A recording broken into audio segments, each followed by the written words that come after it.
வணக்கம் உங்களை வரவேற்கிறோம். 2 செய்திகள் சோசியல் மீடியாவில் வைரலாகியுள்ளன. ஒன்று, விஜயுடைய ஆஸ்திரேலியா பயணம், அதிலும் குறிப்பாக மே 4ஆம் தேதி பயணிப்பதாக தகவல் உள்ளன. இன்னொன்று, தவிகவுடைய அமைச்சர் பட்டியல்.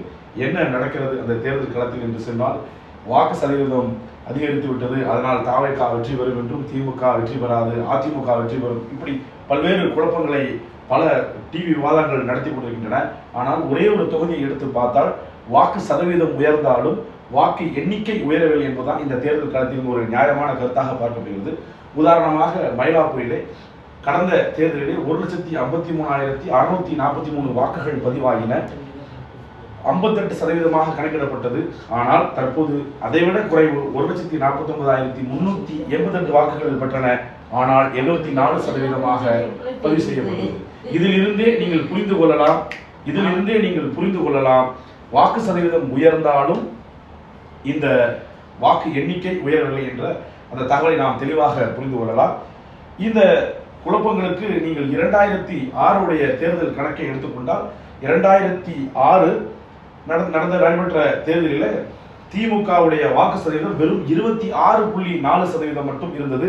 ஆனால் 96 இடங்களை பெற்றது. அதிமுகவுடைய வாக்கு சதவீதம் 32.64% இருந்தது. ஆனால் 61 இடங்களை பெற்றது. ஒரு கட்சி அதிக வாக்கு சதவீதங்களை பெற்றால் அந்த கட்சி வெற்றி பெறும் என்ற அந்த சிந்தனை இந்த 2006 தேர்தல் உங்களுக்கு வெட்ட வெளிச்சமாக தெரிகின்றது. அப்படியானால் 2026 தேர்தலில் என்ன நடைபெறும் என்று சொன்னால், 2026 மிகப்பெரிய சவாலை அனைத்து கட்சிகளும் சந்திக்க உள்ளன. ஏனென்று கேட்டால், 2006 தேர்தல் படியே 1000 வாக்குகளுக்கு கீழ் 17 தொகுதிகளில் வேட்பாளர்கள் வெற்றி பெற்றனர். இந்த தேர்தல் ஏனென்றால் அங்கு 2006 விஜயகாந்துடைய வருகை மிகப்பெரிய தாக்கத்தை ஏற்படுத்தது. அதே போன்றுதான் விஜயுடைய வருகையும் இந்த தேர்தலில் மிகப்பெரிய தாக்கத்தை ஏற்படுத்தும். அங்கேயே 5000 வாக்குகளுக்கு மேல் கிட்டத்தட்ட 72 தொகுதிகள் மிக கடினமாக கருதப்பட்டன.